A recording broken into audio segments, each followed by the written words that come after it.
Hello, everyone, and welcome to another episode of Talking Games with Kellie and Andrew. I'm Andrew. And I am Kellie. Once a year, the stars align, and a man comes down from the clouds, gamer fuel in hand, microphone in other hand. He looks to us and he says, "Hello, everyone. My name is Jeff Keighley, and this is the Game Awards." I thought you were going to do like a Santa Claus thing because it's almost Christmas. Like Jeff was Santa and he was going to be coming down the chimney with new games galore. Well, the cat just attacked me. She literally jumped into your face. He was kind of a Santa Claus this year. He brought us lots of gifts. That's for sure. Right. He did. It was an interesting Game Awards. A lot more going on than, the Game Awards are tough because they sort of front load them the past couple years and then they fall off and then they have their one more big thing. But this year it was pretty consistent throughout. Yeah. You can tell that him and the producers took a lot of feedback from previous years. Yeah. So there wasn't a ton of just talking. Yeah. So that was kind of nice. And I think the one thing that I enjoyed, and I know this is maybe not so nice to say, but it feels like every year at the Game Awards, there's a 10-minute section where they talk to some developer about the development of a game that's coming out in a year or 2 years or whatever. And it always takes a really long time. And it's just we get it. We get it. There was less talking, that's for sure. Yeah, it certainly was not the case this year, which was kind of cool. No offense to the devs. I just feel like... It's not the place. It's also it feels like sometimes marketing for games is a little bit odd. The way they're look at what the developers are doing. It's sort of sometimes I think pulling back the curtain is not the way to go with game dev because... then everyone and their grandmother thinks that they understand how game dev works, which is just a recipe for disaster with the current sort of cultural happenings in the gaming industry. Yeah. I also feel like the only big celebrity appearances were pretty snappy and video game related. There wasn't any celebrity who just came out to talk about something that had nothing to do with video games. And last year we had Simu Liu and Anthony Mackie and what's his name? Al Pacino. And I'm what are these people doing here? And this year the only celebrity without any video game attachment was Ellie or not Ellie. It was the two actors from Last of Us 2. The actor who played Dina in the game and the actor who played Dina in the show is what I should say. That was really difficult for me. The two Dinas. Right, which is just an advertisement for the new season of the show. It's not relevant to a video game. But I appreciated that there wasn't too much in the way of celebrities making appearances. So, because mostly if there was a celebrity, it was to talk about a game, Yeah. Except when Harrison Ford showed up, which isn't in our sheet anywhere because why would we talk about that? But when he said, "I'm not reading that," that was gold. Yeah. And I feel to your point, a lot of the celebrities that we did see, I mean, even the ones that you're talking about, The Last of Us is the show, but it's also, the show wouldn't exist without the game. And it's relevant, Yeah. And in terms of Harrison Ford being there, obviously they were talking about Indiana Jones and he did compliment Troy's voice work, which was kind of cool. So, Troy Baker. What else do you think he was going to say that he said? Huh? I hardly even know her. I don't think that he had to be as complimentary as he was, especially because I don't think Harrison Ford is typically very complimentary. So, I think maybe the reason he said I don't want to read anymore was probably because it was him gassing up Todd Howard, and he's I don't know who this guy is. It was probably just talking about video games, and it was probably going to be some long adage about Indiana Jones, blah blah blah. He was probably over it. and just wanted to say the one thing and then be done with it. I Mm-hmm. I'm I don't think that it was about Todd, but No. I really hope that someday we see the script that he didn't read, just so we can know. maybe that was it, and there was just they were it was taking too long to scroll down, and we couldn't see the whole thing. He said faster. That was like the first thing that happened at the show, so It's not. It's definitely possible that they had an intern on prompter who didn't know how to do it. it was That'd be me. real funny. Oh, that's interesting since we were watching together. I was doing it remotely.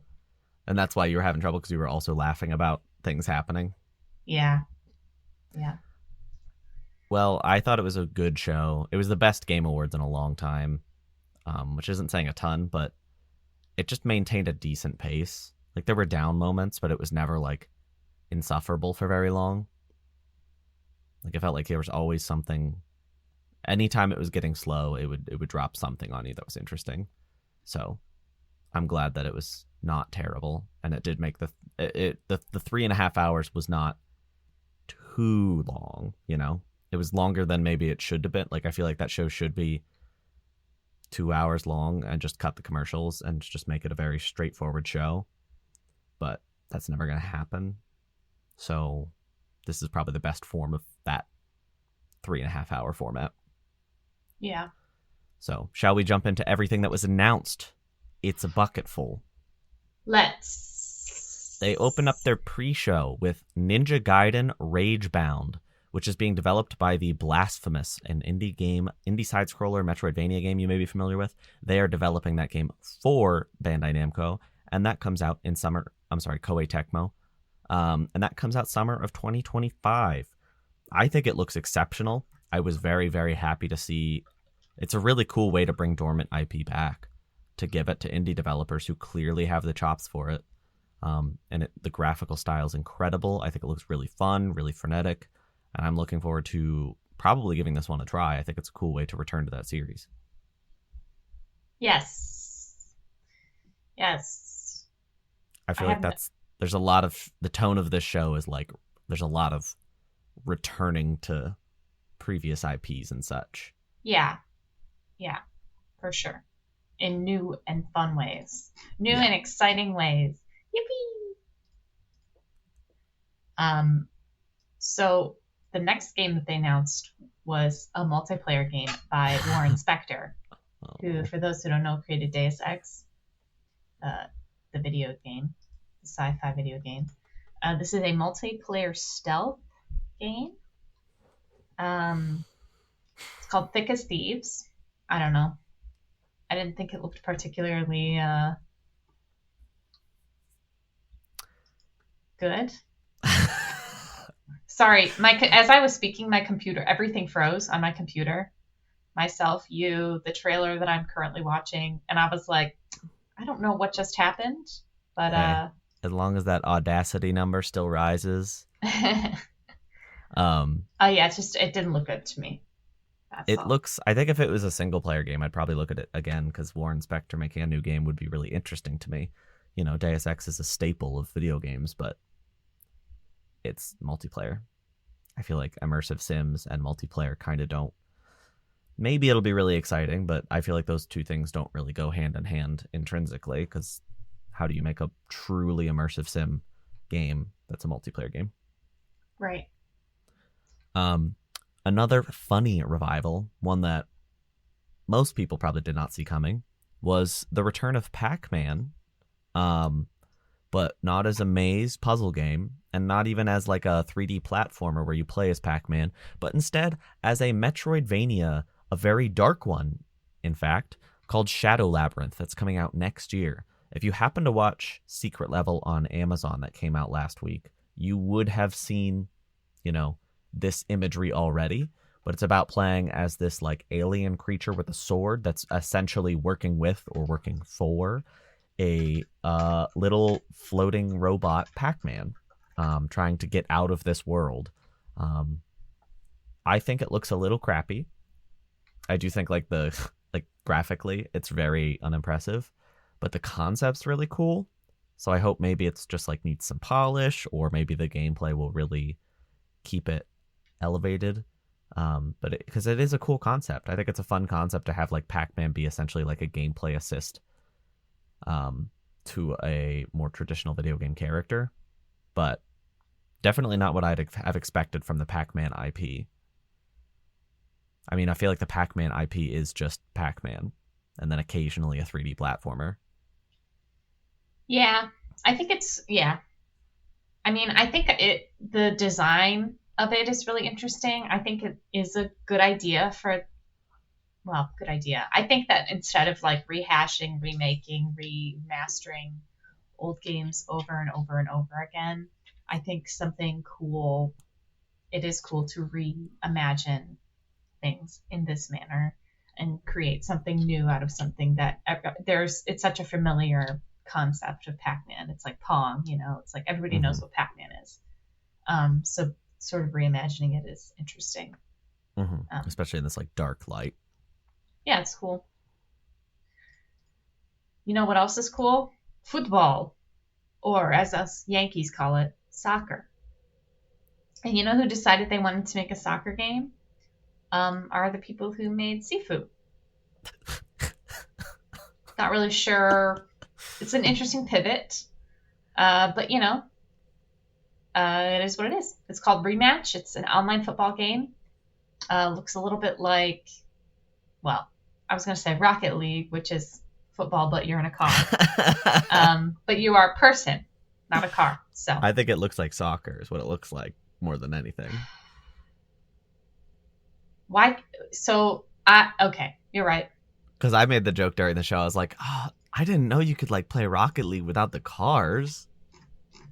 I thought you were making a joke about how I was calling it football. Oh no, it's football, but I feel like that can be confusing because the majority of our audience is American. As I said, us Yankees who I call think it it looks soccer. really sharp. I was like shocked because the slow clap, that developer, their style is really beautiful and intentional, and I like it a lot in Sifu. And they seem to have translated that style to this new game Rematch, and I think that's you know, I don't know if this is like they think that this is going to be like a new creative vision. Maybe there's more to it than we know, or if they just really wanted to make a new soccer game. That seems peculiar, but I'm very much invested in seeing what we got going here. Good for them, I guess. Yeah, good for them. Um, Next up, we had a very surprising announcement. I personally did not have any money on a new FromSoft game, but we saw one. And not only did we see one, it is a new game in the Elden Ring universe. Elden Ring Night Rain is coming out next year. This is not a traditional FromSoft game, though. This game is a multiplayer focused, even more so than usual, roguelite game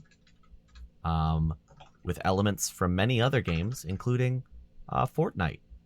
That being the shrinking storm function from Fortnite that'll be applied to the Lands Between. Lands Between? Am I saying that? Is that the The name of the? lands between, Yeah. the land between, the lands between. I don't Anyway, know. the world from Elden Ring will have a Fortnite-esque storm and a new roguelite mode. It is 50% faster at just a base level than than Fortnite, than Elden Ring. It is way higher octane. It also features enemies not just from Elden Ring, but from Dark Souls. That's what we've seen so far. I think I think a lot of people were taken aback initially because it was a very surprising turn for FromSoft to take, especially with the Elden Ring IP. I've sat on it for a while, you know. I am actually my biggest reservation is this enjoyable as a single player? And if it is, I'm very excited because I think, you know, they're working on the next mainline Souls-esque game right now. Obviously, this is not taking away from that. This is a separate team. This is its own thing. And I am very excited to see this in action. I think it seems like a really fun idea, and I want to play it. I'm sure you have maybe different opinions than me. Um, I don't particularly enjoy this style of gameplay, like this kind of like you were saying, like roguelike, like, oh, it's a new day, time for new enemies. Like, it's not my favorite. I have liked it in some instances. Like, I love Hades, but I mean, part of what I like about Hades so much is the character design and the story and the voice work and the world, which of course I all love about Elden Ring. And I think what's interesting about Elden Ring is that the game there is so much internal like PvE Hmm. that already exists in the base game. The one thing that interested me about this trailer was the sort of and Andrew, I'm not sure if you um, would be as interested, but there are certain elements from Dark Souls that were also in this trailer. Like, and there's a big enemy that's from Dark Souls, the Firekeeper, um, which is like the Melina in this game, your finger maiden, Yeah. so to speak. That's what a Firekeeper is in Dark Souls. Dark Souls. That was weird. So I think that's interesting, and it sort of opens the door. Like, is this going to be like a cross the universe situation? Like, what's going on there? But for me personally, I don't love like the boss rush design. I don't know if I will play this because I just don't find myself like feeling excited about it. But um, maybe when it's closer to the release date and we actually get to see more gameplay, or when the big player test happens and in a couple months, whenever that is, we'll kind of get a better idea of what this is going to look like, because as much as they've done PvP and PvE, FromSoft hasn't really done a big multiplayer thing like this before. So I think this will be great for people who are really into that aspect of the game. But I think I summoned people to help me with hard bosses, and that was pretty much it. I don't think I went out of my way to be summoned by other people. I didn't go out of my way to do any of the PvE elements other than like if I needed help, I would call on help. Because I feel like I have my play style. I like the way that I play, and it seems like this you will need sort of a delicate balance between the three of you or the one of you, but you can't do two people, only one or three. So I do hope it's very well balanced for single players, though, because this could be. There's a lot of potential in this idea, and I think the idea of like a randomize, because like people love randomizing this stuff, so it's clearly tapping into something like that. I think just if it's well executed, it's going to be a lot of fun, and I'm probably going to try to get on a beta test. I think that would be a good way to get an idea, but I don't know if that would let me play alone, which is how I prefer to play, especially a game like this. So yeah, next year, though, I don't know if I said that. It's out next year. So FromSoft really is a annual company now, I guess. yeah, Because they had Elden Ring, and then they had Armored Core, and then they had Shadow of the Air Tree, and now they have Elden Ring Night Rain. So I wouldn't put it past them to have a new mainline FromSoft game next year. Sorry, yes, 2026, I should say. yeah. It's crazy. We're already in 25, about to Yeah, be. we're days away from crossing that threshold. Oh boy. Oh boy, oh boy.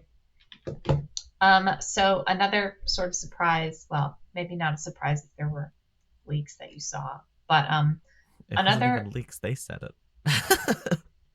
I think that the way that they said it, you would think that it wouldn't be at the Game Awards. What Yeah, we're I guess so. alluding to is The Witcher 4, which we got a brief teaser for. Not really anything beyond this teaser, which was all about Ciri um, and her sort of doing witchery things. But yeah, a couple days before the Game Awards, CD Projekt Red got on Twitter and was like, just letting you know, the next Witcher's, we just started development on it. Which to me, I was kind of like, oh, okay, we're not going to see anything for a while because why would we? Mm-hmm. Of course, CD Projekt Red, who gets very excited, I think, about their IP, decided that they wanted to show off a pre-rendered trailer at the Game Awards, teaser trailer. It was really cool. I am actually very much looking forward to this game. I've really always, and this is going to sound so lame, but I've always had a hard time getting into The Witcher because I think Ciri's an incredible character, and she's like one of my faves. But I cannot play as Geralt. I can't even say his name right. I just find it to be like very, not to get on my soapbox or anything, but to me it often feels very like, oh, I'm a tough male fantasy guy. You know what I mean? Like, I got all these women and they're obsessed with me, and it's just like, it's not, I just have a hard time connecting to the character. Whereas with Ciri, I feel a little closer to her because her journey to me feels a little bit more engaging, Mm-hmm. for lack of a better term. So I'm excited for this game. I thought that the teaser was really cool, but it probably won't be out till like 2027. So Even that seems a little bit. When it was introduced as he was like, games, we love to talk about games coming out next year, but I think it's important to look forward to the next decade of video games. And I'm like, I really hope he means within this decade and not that this game's coming out in the 2030s. But, I mean, they also didn't say platforms, which seems like a small thing, but PlayStation 6 is in 3 years, in all likelihood, which means if this game's in 3 years, it would make sense to not say platforms right now, because those platforms will change in the next 3 years. yeah, what I thought was interesting is at the very beginning you see like a little blurb, and it's like, for a NVIDIA graphics card that has not been announced yet. It's like, Yeah. that's kind of crazy. Yeah, they're very early to this one. And I do think it was a little strange. Like, I think the fact that we talked about last episode, them going into full production, it's like, why did you say that? You knew this was going to be there. You should have just waited. I'm sure it was a stockholder thing, but like, come on, guys. Just wait a couple days. Yeah. I wonder, well, we'll see. We'll see. I don't want to say anything.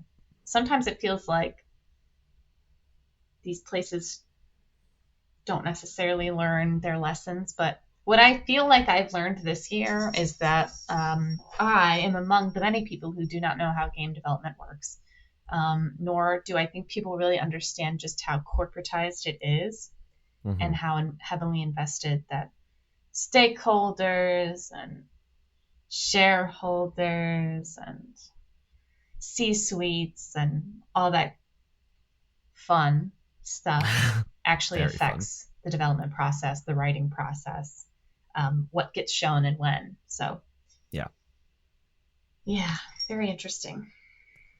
I personally don't care much, but it was a neat trailer, I guess. I think it's a cool world, but it's something I'm going to put in the back of my mind for several years while we wait. I bet we don't see this for another 2 years, probably. Something else I don't think we're going to see for a long time, but I was excited to see, is the reveal of Fumito Ueda's new game. And if that name does not ring a bell, Shadow of the Colossus, Ico, and The Last Guardian. He directed all of those games. Of course, Japan Studio was the studio that made those games under PlayStation, is no longer in existence.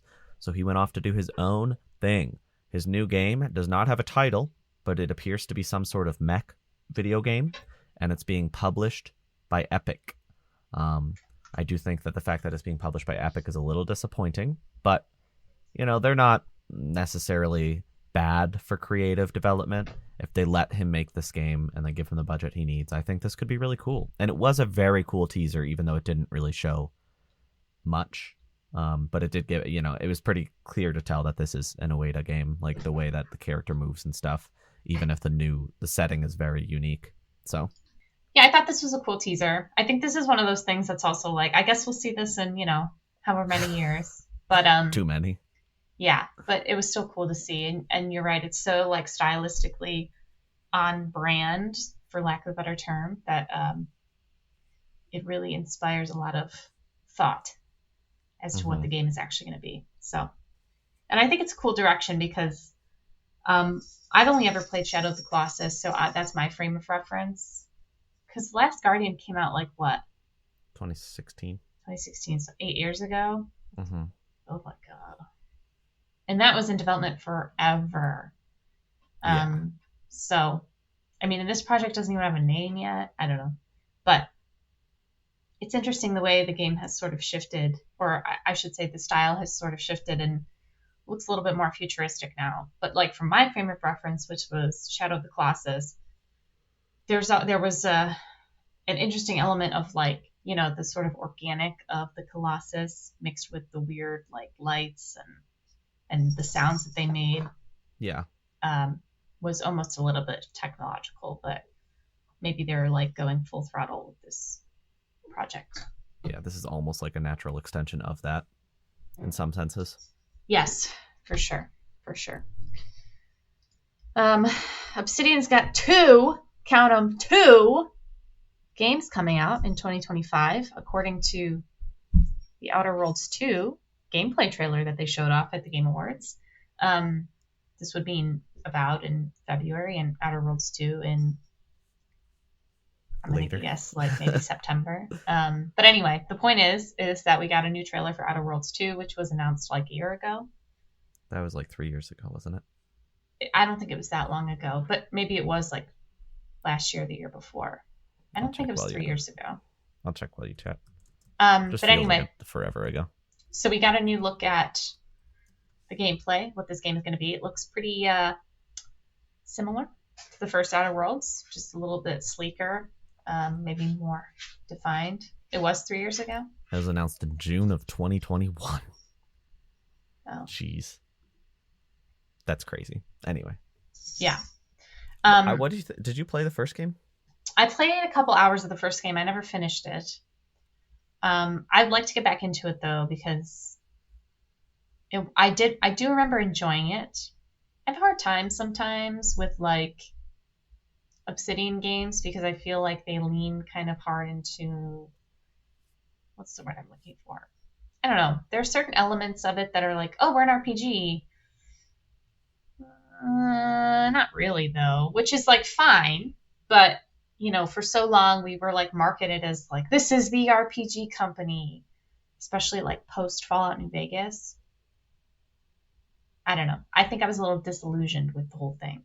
But I would like to revisit Outer Worlds and like actually play the game and actually get a good opinion on it, because the theme, the theme, the story, the mood of the game, I feel like I would really enjoy, and I do remember enjoying it. I just would like to give myself a chance to do that, especially before this one comes out. Yeah, I think this game looks excellent. Like, I think a lot of the looks we've had at Avowed have been kind of not 100% solid. Like, I'm not 100% sure it's going to be great. But this looks excellent, I think. I think the visual style is super definitive and super, like, inspired. I think this game benefits from having that first one in existence. They have something that is out there and that people understand and know what game they're getting into. Whereas Avowed, it's like kind of a brand new thing. I mean, it's not kind of, it's a brand new thing for Obsidian. So I think isn't it technically, it is, but it's set in that Pillars of Eternity universe, which is so strange. Right. But it's a new... It's functionally brand new. Right. It's a new game in that universe, which, to be honest, like, I don't know how familiar the average gamer is with Pillars of Eternity versus Outer Worlds. Yeah. But I understand what you're saying. I am genuinely very excited for this. I think it's cool. It'll be on Game Pass. It's coming to PlayStation 5 day one. Isn't that crazy? Xbox has truly given up on the whole exclusive thing. Except for... Oh, no, you're right. Indiana Jones, which is coming to PlayStation 5 in a few months. Yeah. I feel like they'll probably still do like some timed exclusives like Indiana Jones. But at this point, Halo will probably be the only thing that stays truly on Xbox. Maybe Gears of War. Oh, yeah. Like games that were always... Like 2 years ago? Wasn't there like a Gears of War? That was 6 months ago. Oh my gosh. Time isn't real. You had those two things completely flipped. Yes. Yeah, we just saw Gears of War 6 months ago. The new one. The prequel, yeah. Another new game reveal, but it was announced right before the Game Awards, which was annoying, was Split Fiction, which is the new game from Hazelight, the developers of It Takes Two. This is coming out March 6th. Don't have to wait long. So this is a new split-screen co-op game say it has that same situation where if you buy one copy, your friend gets a copy for free. But instead of it being that cute cartoony style, it's actually two characters that are in this weird sci-fi facility where they're essentially launched into these super complicated fictional worlds, and they accidentally meld their worlds. One loves fantasy, one loves sci-fi, so it's constantly switching between fantasy and sci-fi worlds. Gameplay variety looks to be through the roof, similar to It Takes Two. I think it looks great. I think it looks finished, which is the cool thing about showing a game for the first time a couple months before release. I think the gameplay looks really fun, and I hope that I have the chance to play this one because I loved It Takes Two a lot. I thought it was really exceptional. So being able to play this one, it's definitely something I need to do. Yeah. Did you play It Takes Two? No. Wow, really? Really? I feel like you and the man you live with would love playing it together. I think that I would like to play it, especially before I would play this game, just to get a good idea of what I might be getting into. To me, and this is me personally, speaking as someone who's never played It Takes Two and does not have any familiarity with the studio, the games, etc., it looked like there was a lot going on, and that kind of overwhelmed me. But I understand that that is the point. So yeah, that was. I feel like It Takes Two didn't market it that way, but that's how It Takes Two played. Yeah. But it's not. It's pretty. When you're actually playing the game, it's pretty well paced. Well, It Takes Two was. I can't say anything about this game, but it was well paced, so you're not switching what you're doing every second. It's more so like you play through little chapters, and each chapter has like its own little gimmick. So you're not switching constantly. It's just like each chapter has its own gimmick. So, I think you would love it, and it's a really, really charming game, and I'm hoping this is just as charming, or at least close. Yeah, it's gonna be hard to match that one. I liked the part at the end. Well, maybe not the end, where they were like they had the dragons, because it was so real. It's like, what girl doesn't want to raise a baby dragon into a big dragon that they can then ride around? This is like every girl's dream. So what girl doesn't? What girl doesn't? I do. I want to do that. Exactly. Hey, girl. Hi. Hey, girl. Do you want to play the next Borderlands game? I when I say this, I mean it very genuinely. So I don't. There's no irony in this. No.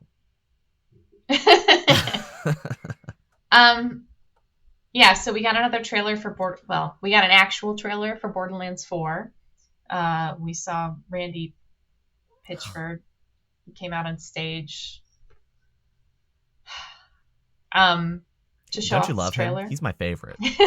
We got a little like cinematic, and then we got I don't know, look at the characters, I guess. Got some gameplay stuff, I think. It looks fine. It looks like Borderlands. There's also a creature in this house that is trying to sabotage this entire episode. She loves Borderlands. She said so. She does, and she's sick of hearing us talk bad about it. I don't think it looks bad. I just don't get it anymore. I have a lot of thoughts. I feel like there's no reason for this game to be bad. I think that Borderlands is a very unique IP. I think it has a very loyal player base. I think it has been horribly tainted by the movie. Yeah, that having just came out definitely does not help their case. I actually don't think anyone even really saw that movie. So, but yeah, I don't know. It feels a little bit like they removed some of the personality from the design of the series. But I also sort of feel like maybe that's just the direction that they're going in now. I also think that an issue that I have specifically is like the tone of Borderlands feels very like late 2000s, early 2010s, like the comedy. So I wonder how that's going to translate into a game that a 2025 game or whatever. I think people are so much more jaded and cynical now. They won't accept any sort of like, and I don't mean to bring his name into this because I think he's a bad person, but like Joss Whedon-esque dialogue. Like, Marvel dialogue, for lack of a better term. I think people are really jaded with that stuff now. And I feel like Borderlands was really like, we're like that, but raunchy. And it's like people loved it back then, and now it's kind of like, So I wonder how the story, I wonder if that's going to change. I keep seeing tweets on my timeline of the creators of Borderlands 4 saying that they don't want any skibbity toilet jokes in their game. And I said, well, you control the skibbity toilet jokes. So. I don't. Isn't it kind of a bad sign that they have to specify that too? Like, you created this monster. I actually wonder if maybe it's a reaction to the movie. Like, people are saying, like, oh, the movie was written like this, so the game is going to be written like that. I wonder if maybe that's what was going on. Maybe there was a skibbity toilet joke somewhere in the movie that I didn't watch it.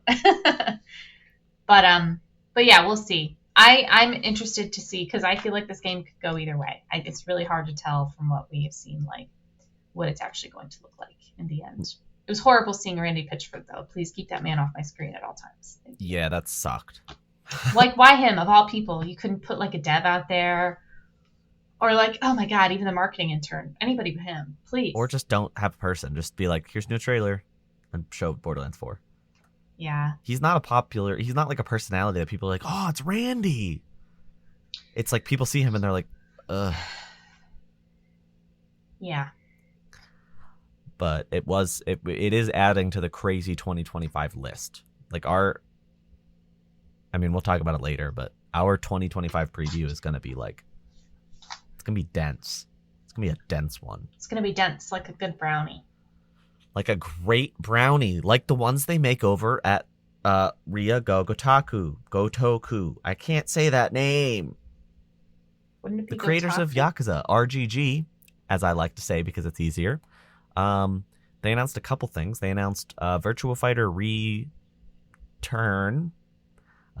Neither of us are big in the Virtua Fighter franchise, and I don't have like anything to say about it. It's not exactly a sequel. They're just basically overhauling the previous entry a little bit and re-releasing it, which is cool, I guess. But then the big thing that they announced was Project Century, which is a new IP that takes place in 1915 Japan. This is not a Yakuza game. I mean, it shares clear DNA if you watch the trailer, but this is not a Yakuza game. It's a brand new game. I'm thrilled. I think they definitely have every right to stretch their legs a little bit and try a new IP. And I am very, very keen to see some new characters, a new setting, all this interesting stuff. I love the Yakuza series and I love the characters that it has, but I feel like a fresh start could really create something special. So, I don't know if you have any thoughts about it, because you've never even touched a Yakuza game, right? No, I have not. So, I've seen plenty of videos of Kiryu doing karaoke, though. So, well, it probably won't have that since it's 1915, actually. Maybe that will exist in some form. They invent it, actually. I'm sure there will be some sort of like interesting and unique rhythm feature. Oh yeah, that is like, games. Where is this coming from? But yeah, it looked cool. I think it's a cool setting. Hopefully 2026, but we don't have any window there. Yeah, it would be cool if we had a time machine to go forward to see when the game comes out, and then a time machine to go backward to hunt some dinosaurs. Just like you would in the next game that got shown off, which was Turok Origins. Yes, that's right, folks. A Turok game. We got an announcement trailer, and not a release date, just a wish list now. So, but hunting dinosaurs. It looks fine. Yeah. I mean, it's a multiplayer game now, which makes sense for what it is. I will hunt a dinosaur. You're gonna play this one? Maybe if it's good. There was gameplay. It looks fine. It looks good. It just doesn't look like it's for me. I'm not interested personally, but I think it's cool that Turok's returning. Yeah, it just says PS5. I don't really know if that means. Oh, I just linked it to the PlayStation. If we're ever on like the PlayStation channel, they only say PlayStation because they don't want you to know Xbox exists. I see. So it should be coming to everything though. I see. to keep the revival train rolling, Capcom gave us a couple revivals. The first one on the show was Onimusha, Way of the Sword. New Onimusha game, lots of action. It's coming out in 2026. The trailer looks really, really polished. It looks super cool. Clearly a Capcom game, the graphical style. I'm really excited to play this. I think, they can learn a lot from their other action IPs, and the Onimusha IP really hasn't done much lately. So bringing it back in this really cool new style, I'm excited. I think it's really cool. Yes, I think it looks cool too. Like I said, I do think it's cool to like bring back and rethink an older IP. And I think that was sort of a theme that continued throughout this Game Awards this year. So it's Yeah. cool. Just like you might go back to the old country. Did you like that? Yeah, it's a good one. It becomes better when you ask if I like it. Right. We got a new trailer for the new Mafia game, which is coincidentally called Mafia: The Old Country. See how I set that up? Oh, wow, that was good. Thank you. Long, like an almost 2-minute long cinematic trailer for this game, which is coming out next summer 2025. I don't have a lot to say. I think this is cool, like a cool setting. If you've ever seen the movie The Godfather, this might be appealing to you because it seems to share a lot of similarities. You're back in the old country, or Italy, as the kids call it, and yeah, I guess it's an origin story. Maybe I haven't played any of the Mafia games, so I couldn't tell you, but yeah, looks cool to me. I don't know. I would have really appreciated some gameplay, even a little bit. Yeah, because the game's out theoretically within 8 months. So yeah, I almost feel like this is a game where they wanted to show the cinematics more because the gameplay probably isn't that exciting. Yeah, but even like a blink, I feel like if you did like 80% cutscene, 20% gameplay, just so I know what's going on. But it's not that far away. It looked really good. Like, I really think it looks excellent, but it's all cutscenes, so I can't say what the game itself would be. It'd be a great movie. That I can confirm. But yes, I would agree with that. Something kind of similar to a movie, Telltale Games. Bunch of developers left Telltale, and they are now at a new studio called Ad Hoc.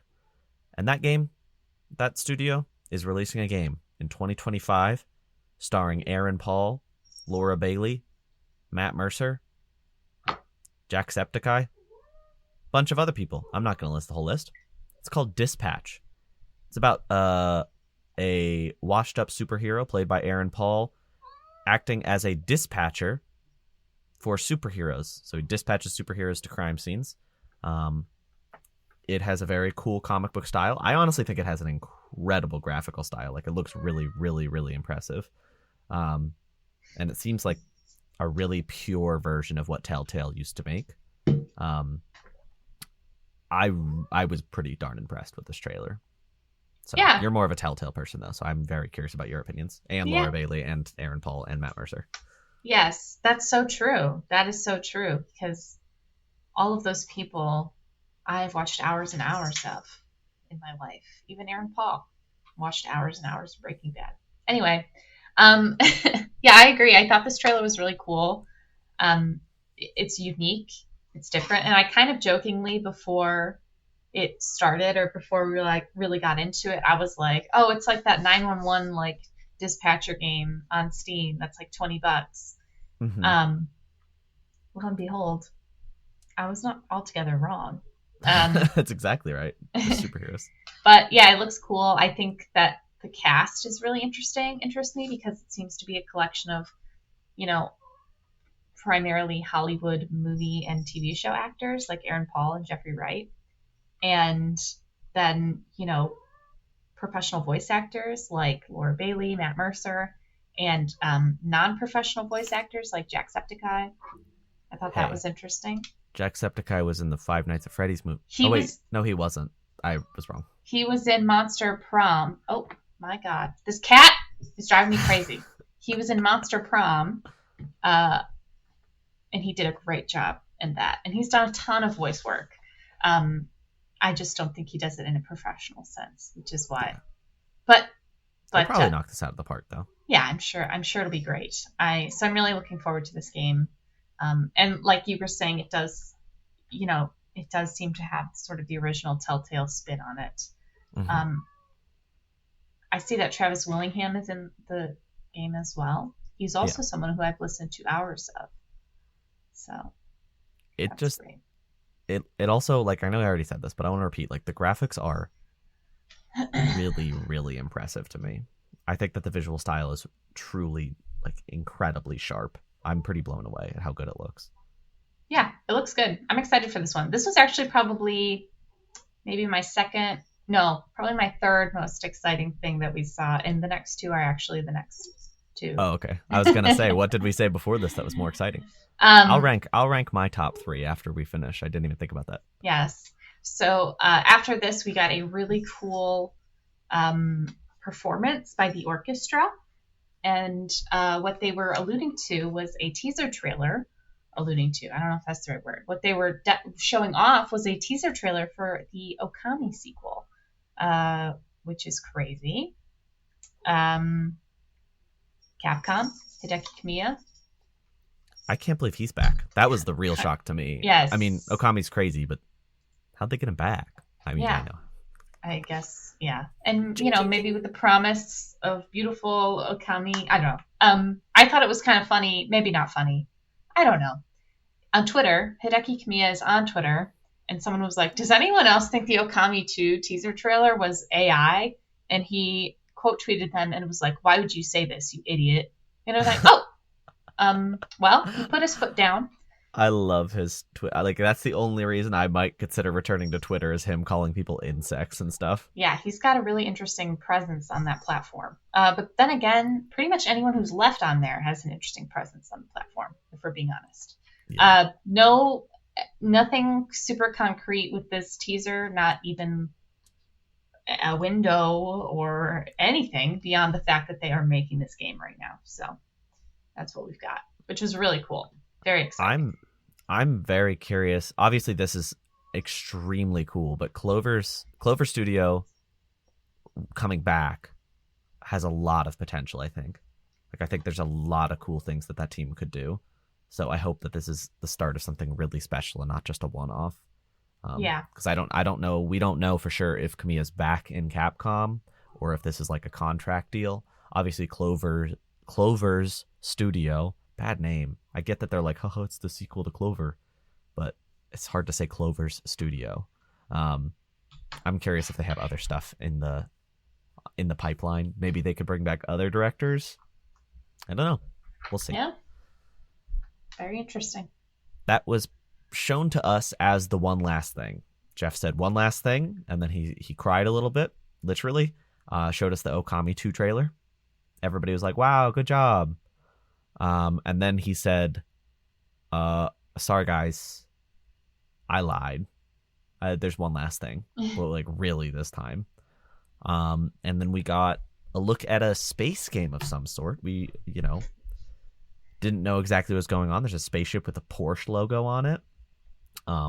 There's a woman inside the spaceship. She's talking. She's walking around. Are you just narrating the trailer as you watch it? I don't even have it on. Oh, okay. I pretty instantly in our call, we clocked it. We were like, oh, this is Naughty Dog. Because the way that Naughty Dog faces look, I was like, oh, that's what this is. It's Naughty Dog. And sure enough, Naughty Dog revealed this new game called Intergalactic: The Heretic Prophecy. We don't know much about it. We know that it stars Lalo Salamanca from Better Call Saul and Kamal Nanjiani, which are very interesting picks as presumably the villains, the way they set this up. It's set in space. It appears that it's not just a shooter. It actually, the last bit of the trailer showed the main character running towards a large robot with a giant laser sword. So it looks like it's going to be more action-based and less shooty-shooty, which I think is a really cool change. I'm excited. I'm very excited. I think a new IP from Naughty Dog is a concept I've kind of. The last time we got that was 2013, and it's 2024, and we finally are hearing about a new one. No release date. PlayStation 5 though, so it has to be presumably within 3 years. Yeah, I thought this trailer was very interesting. There's a lot of parts of it that I thought were notable. Like the physics of it were really cool. Like the way that she put her jacket on and she was like throwing the clothes. It looked like real fabric. I mean, that's just like very, Naughty Dog. They're so interesting if you like really look at them. It's like Crash Bandicoot, Uncharted, Last of Us. Like what? There's a lot going on there, and it's like what an interesting journey they've been on through the years. But yeah, I thought other parts of this trailer that interest me. The main character is played by Tati Gabrielle, I think. She was in Sabrina. Oh, I didn't realize. I didn't realize she was a famous actor. Yes, she was in The Chilling Adventures of Sabrina, which I did watch. It's the Sabrina the Teenage Witch show. Some other things that I thought were interesting about this trailer was the product placement. Yeah. Obviously, the Sony was like, whatever, that's Sony. But there's like an Adidas product placement. There's Porsche. Very interesting. Not sure if that's going to be like a further commentary or if it's just Naughty Dog being like, we don't really care anymore. I personally, when I see product placement in games, I'm like, whatever. It doesn't really make me like, this is wrong. You know what I mean? I think video games as a whole, I think, yes, there is a lot of artistic merit, but, there are products being sold to us. So putting products in the product does not overly shock me. And then I thought that the ending was really interesting. Like you were saying, kind of unexpected that this is going to be like a hack and slash sort of, maybe not hack and slash, but she's got a big sword. So I mean, that was the most exciting part for me. I think that'd be a cool gameplay shift, and it implies to me that this will probably be a little more lighthearted. Oh yeah. If it has Lalo in it, it's going to be intense. But I feel like I should know that actor's name and stop calling him Lalo. But it's like Tony something. Let me look it up. But having the cast it has, it probably will have levity. Like I can't imagine it being entirely heavy like Last of Us. Tony Dalton. Having him is going to make it intense. I love him so much. I mean, who knows? He might play a completely different character. But he appears to be the villain of some sort. Just from what the way that the trailer was framed and the way that they pan across his pictures on the board, it appears he's the villain. So I'll be curious. It seems like a bounty hunter journey. It starts with her getting Kumail Nanjiani's bounty, so she's hunting him down. So I thought what was interesting though was that on her like cork board of evidence there was a picture of all of them together. Yeah. So maybe she's like a turncoat on them, or maybe they betrayed her. I don't know. I'm interested to see more of the story for sure. It's Naughty Dog. It's probably going to be some degree of heavy. Because even like Uncharted has started as a fun series, but by the end it was not a particular. It was still fun, but there was like a lot of seriousness. So I'm sure this will maybe they're just kind of taking a step back so they can find a balance again. It's so interesting with Uncharted, and not to like go off on a tangent here, but it's like you're right. It did start off like very lighthearted, and then once Nathan Drake as a character had been like so established, they like really made it about his like personal journey. It wasn't about like, oh, we're exploring ruins. It was like, how am I gonna give this up for my beautiful wife? Oh my God, my brother. It was like it was interesting the way that they were able to internalize that story so much. I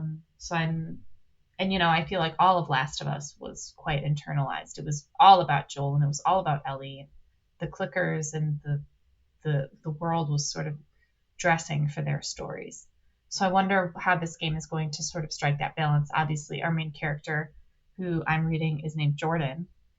Their whole journey, I mean, they're not like an iconic character, so maybe it's not going to be as, like you were saying, as heavy, but it does seem a little bit more lighthearted. Anyway, I don't really know what I'm saying anymore. The point is, I thought that this looked cool, and I am looking forward to seeing more. And I love the music. That was great. Great touch. I also am realizing I checked our group chat. I predicted this. Because I Wow. was like, oh, I thought I said Last of Us 3, but I just said new Naughty Dog game. And you specifically said, let me see what you said. New Naughty Dog is wild, but I support you. So I guess I just assumed that maybe they were taking a break with like the Last of Us show I also said new FromSoft game. and all of the Last of Us extraneous media, but Hey, sometimes my brilliance just, all right. it's too much to handle, But did you right? predict Game of the Year? No, No, we both were wrong. you didn't. Because this year's Game of the Year was indeed Astrobot. Um, I thought this was kind of interesting. Certainly not what I was expecting. No. It was cute, though. Yeah, I think it's good that Astrobot won. I'm not gonna like sit here and be like, it's not a real game, because it obviously is. People enjoyed the game. They enjoyed playing it. I'm not sure I really understand the kerfuffle of nominating Shadow of the Arid Tree if they weren't going to give it Game of the Year. It seems like they could have just let it lie, but I think Jeff just really wanted to give From a spot in the nominees. I mean, to be truthful and real, they got a spot in literally almost every nomination. So I feel like they could have been fine with that.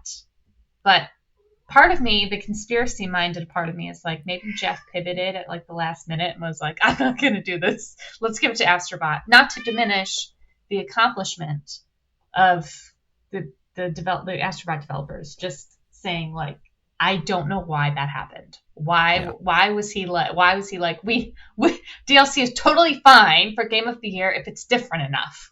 It's like, why did you even make that a point? Just to be like, maybe? nah. Yeah, I guess you're right. My thought is like, I'd be interested to see. I feel like DLC and expansion is such an interesting discussion. It's gone through such an interesting like journey. I feel like when DLC were kind of not starting out, but maybe like 10 years ago, people were like, oh, I shouldn't need a DLC to get the whole story. I don't want to pay extra money, blah, blah, blah. They should have given it to us in the game, which is very true.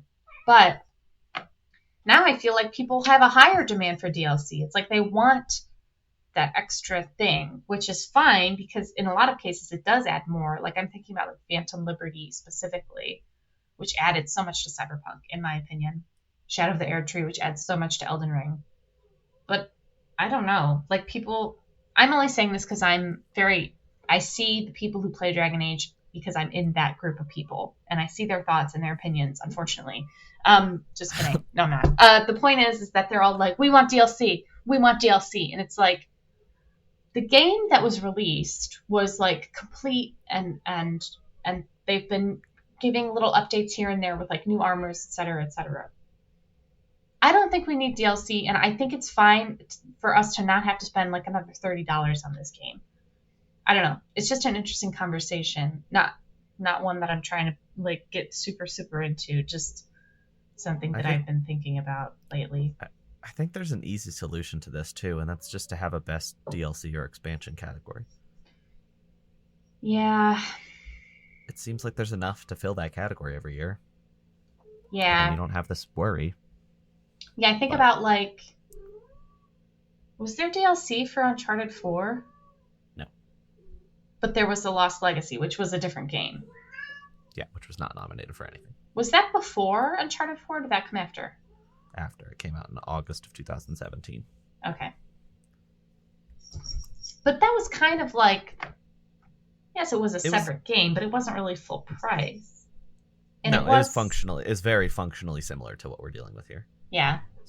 But the difference is like you don't require. There's no reason to, like with Uncharted or with Air Tree, that wouldn't work without being in Elden Ring. Right. With Phantom Liberty, that wouldn't work without being in Cyberpunk. Right. You need the context of the game.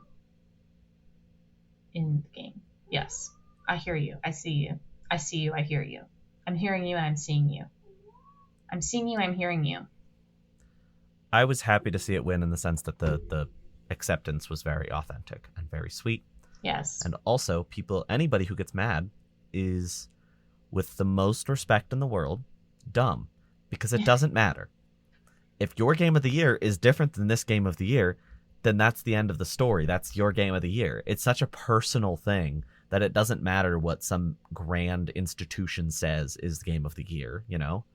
If my favorite movie of the year is Borderlands, it doesn't matter what the Oscar says is Best Picture, because mine is always going to be Borderlands, and next year it's going to be Minecraft.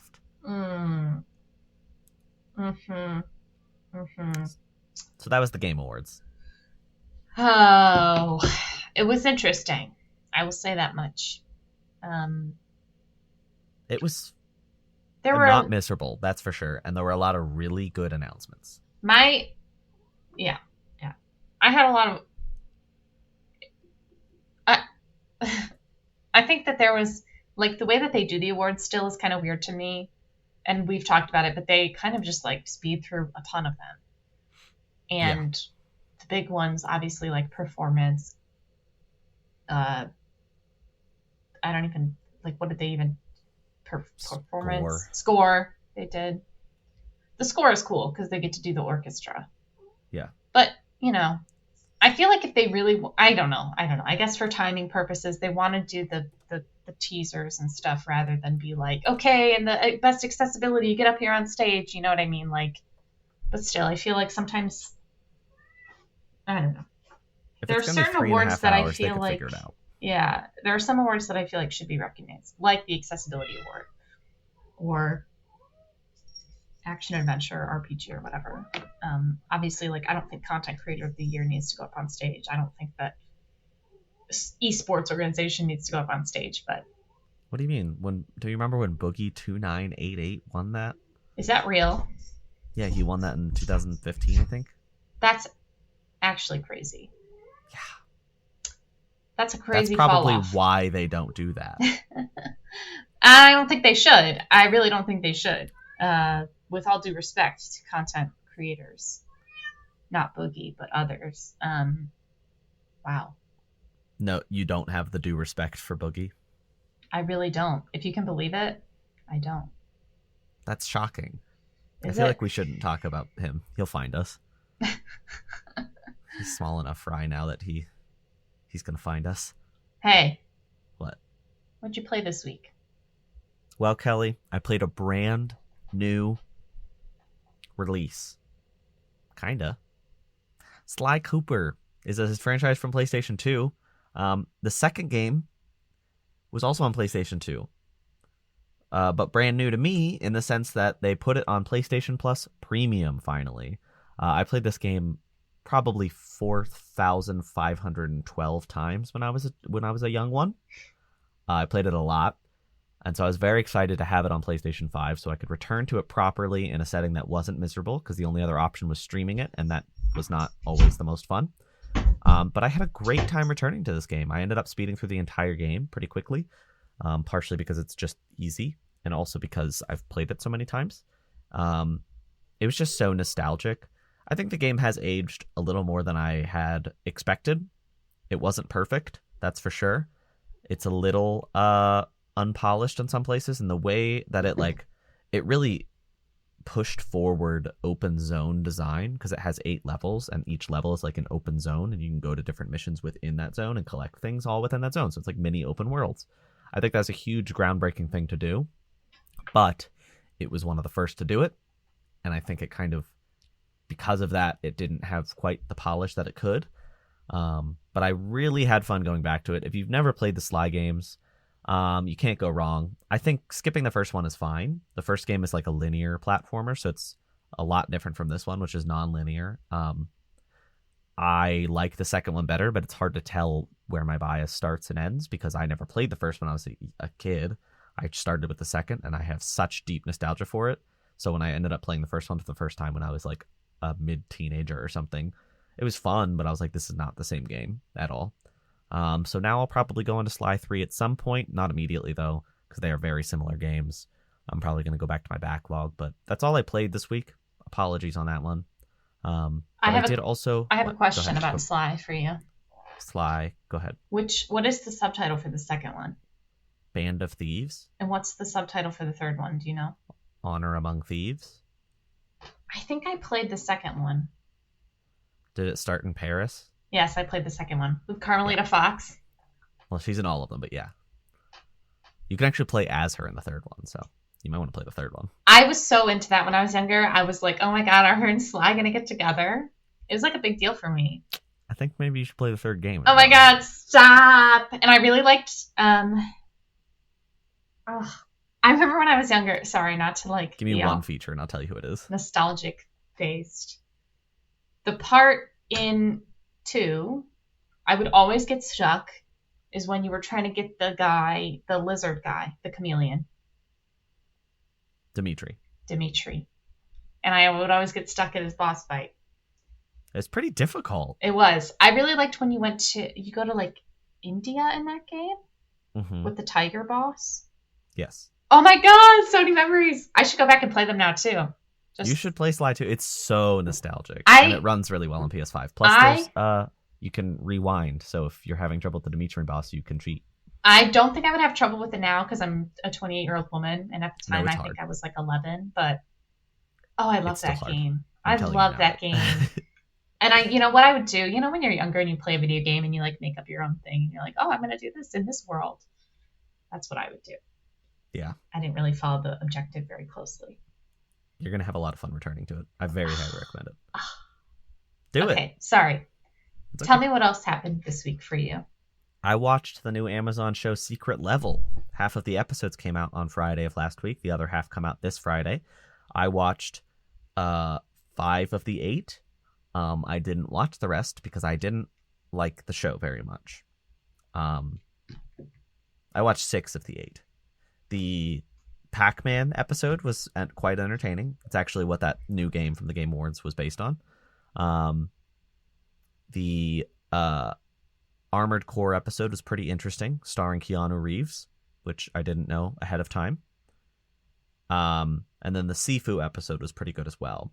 The other ones, they're all commercials. That's the problem for me. They feel very much like commercials. Like the New World Aeternum episode, which is a Amazon-made MMO, was just so aggressively commercial for that game. And even the ones I love, like I like the Sifu one a lot, but that was a commercial for this. Even like the Pac-Man level, I was like, well, it's not a commercial for anything. It is now. I just didn't know yet. We hadn't known that game was on its way, but it's fine. It's definitely a disappointment because I love Death Robot so much. I thought maybe this would be on par with that, but I don't think it is. I'm still going to watch the ones I'm interested in from the new batch. I'm going to watch Mega Man for sure. I'm going to watch the Concord episode because I'm just too curious. And we'll see what that new batch, what interests me in it. But I can't really recommend this very highly. If you have Amazon Prime, maybe watch the ones that interest you, but that's probably it. I don't think you need to dive in and watch all of them. There's an Exodus one, isn't there? Yeah. Is that one out yet? I think so, yeah. I skipped it. I really when I watched the Unreal Tournament one, that's when I was like, okay, I'm done watching the ones for things I don't care about. Because I was like, it was fine, but I just didn't care. Yeah. And they're all very well made. It's very, very impressive animation, but it's just hard to care. So. Yeah. I feel like I have a vested interest in, maybe not vested is the right word. I have no financial interest. I have interest in Exodus because there's the head writer used to write for the Mass Effect games, the first and the second. And I am interested in the game. They released a new trailer like 2 days ago as of recording. And I kind of feel like, are we as a gaming world moving past space games, or are we about to hit a space renaissance? I mean, the biggest reveal at the Game Awards was a space game. So it's like, this is what I mean. Like, I just feel like it ebbs and flows, Mass Effect was a big deal back in the day. Yeah. But then, we did the whole zombie thing for a long time. I don't know. We'll see. We shall see. Well, Kelly, I get to ask you a question that I am excited to ask. Oh, what's the question? I didn't like that. Sorry. What'd you play this week, Kelly? I played a gotcha game, Andrew. Good setup. Thank you. I downloaded Infinity Nikki because I saw a video of all the cute outfits that you can wear. And I was like, well, not all of them, but, a good collection of them. I was like, oh my God, I love dress up. I used to play dress up games online when I was younger. I had to do it. It's free to play, as with most gotcha games. Free being an interesting term. That is not actually true. It's free to download. I'll say that much. But yeah, I probably played like 6 or 7 hours. A lot of those are just me logging on and getting my dailies done. I'm a real head. No, in all seriousness, I have played a good bit of this game. There is a story. There are quests. It is a game. It is real. It's not just like, put in $10 and get a level. There's actual substance to it, I feel. Something that I noticed, like as I was playing, was that it feels really pleasing to the senses. It's a beautiful game. The environments are really beautiful, very calm. You know, I want to say optimized. I'm playing on PC. I've seen screenshots of mobile. I think you're better off playing it on PC. It's if you have the Epic Game Store, you can download it for free. It's also on console, so. That's true. I don't think it's on Xbox. Oh, really? I think it's just on PS5. But yeah, so I would recommend console or PC if possible. But the music is really nice. The main theme is performed by Jessie J. Isn't that really wild? And you know what's even more wild? I have to hear it every time I open the game. Sounds like a good complaint to have. And load in. I think that what really stands out to me with this game, and I'll talk about some of the gotcha stuff because I think that is important to acknowledge, but what really stands out to me with this game is like the level of detail. Obviously, the focal point of the game is the clothes. Like, no doubt about it. It's a game about dress up. You're dressing in clothes. You're getting in style battles. You're called a stylist. It's the whole shebang. The detail of fabric on the clothes is really, really well done. It makes it feel like tangible, like tactile, like very real. Like you could touch these things. You could feel them. That's cool. Yeah. Yeah, like if something's knitted, you can see like the little like the sweater that I'm wearing right now, you can see little fuzz coming up off of it. That's something that you can see in the game. Things like chiffon have a very different texture than things like wool. So I think that's really cool. And I think what is also really interesting about this game is like the amount of downloads it has had in the short amount of time that it's been out.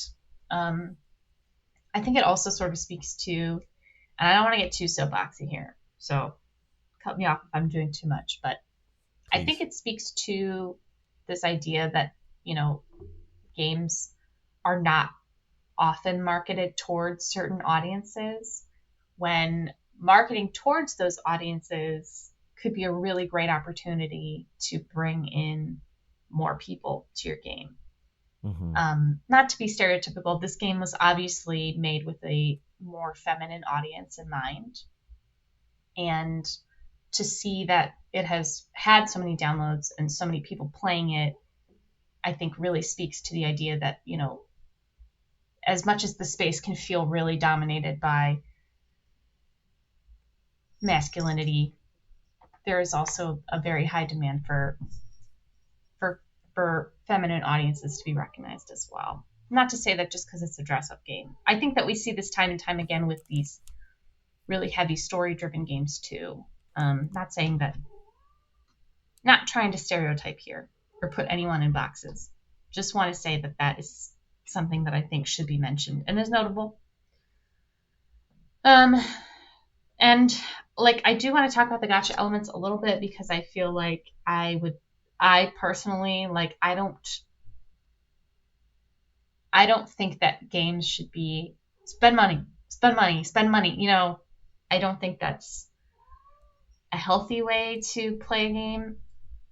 I think that with this game in particular, they do a very good job of allowing players who don't want to spend a lot or don't want to spend at all, they still get to enjoy the full breadth of the story, and they still get to enjoy the game. And there's a lot of really good free stuff that you can get in the game that I've noticed.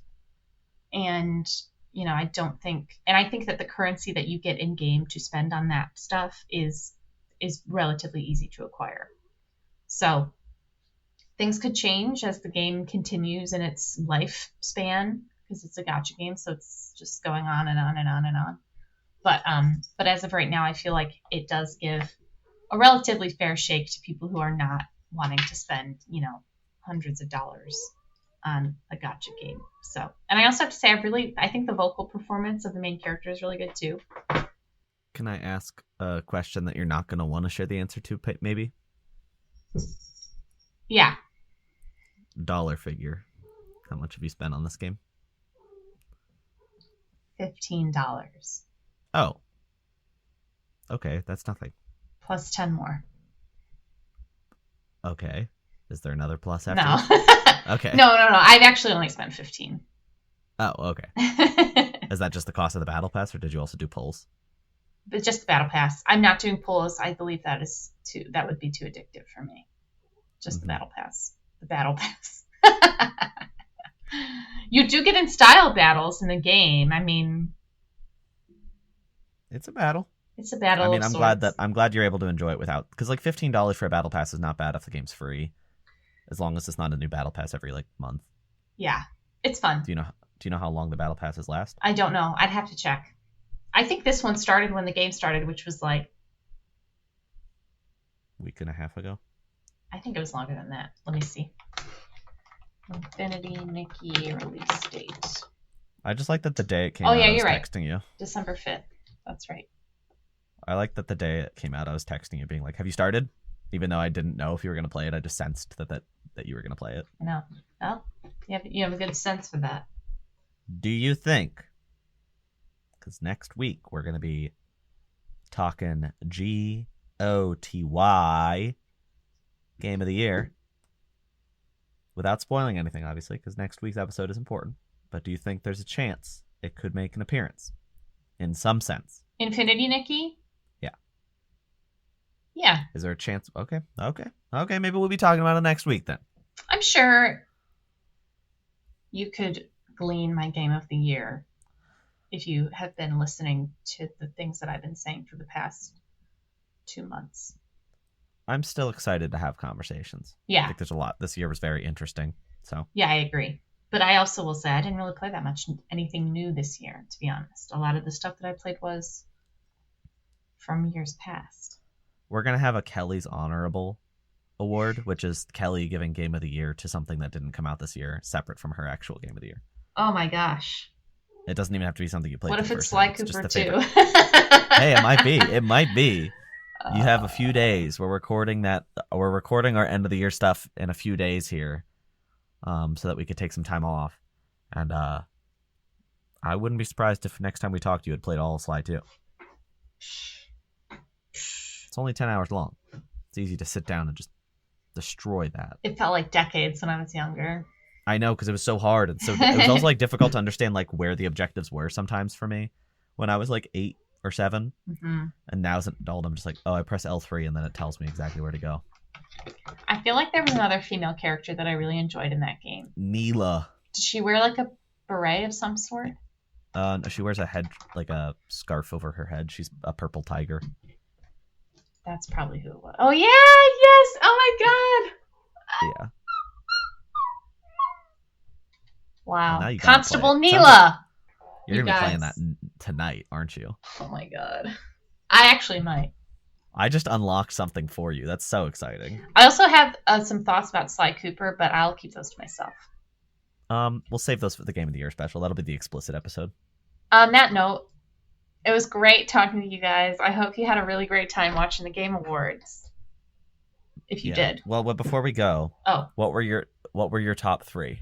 Oh, that's right. Sorry, I was so distracted by Sly Cooper, I forgot. I also forgot. So. Well, my number 3 was the Dispatch. Okay. Sorry, had to think about it. Number 2 was probably Okami, and then number 1 was probably Intergalactic. It's the last chunk of the show, really. You know, it's good that they didn't use the Beastie Boys song because it would be a little bit too like on the nose. Yeah. What were your top 3? My number 3 was probably also Dispatch. No, my number 3 was Onimusha. My number 2 was Elden Ring, Night Rain. Interesting. And my number 1 was Heretic Prophecy, Intergalactic. Intergalactic. Sorry. I say that we have a lot to discuss in our. So just so the audience knows, the current plan. So next week we're gonna have Game of the Year, like we do every year, and then the following 2 weeks will be a 2-parter for our 2025 video games preview, where we're gonna talk through all of the releases that are on the way, and then list our most anticipated games. And then we'll probably have a week off after that. That episode was going to be 150. Wow. Wow. That was a nice sound to end things on. Yes. Thanks, everybody, so much for listening to this week's episode. I hope you enjoy your day, your week, your month, your time with Sly Cooper. I hope that you enjoy whatever holidays you may be celebrating this time of year. But we will see you soon. So, well, you'll hear us soon. I'm not seeing any of you, except for Andrew. Anyway, okay. Bye. Oh, oh, oh, oh, oh.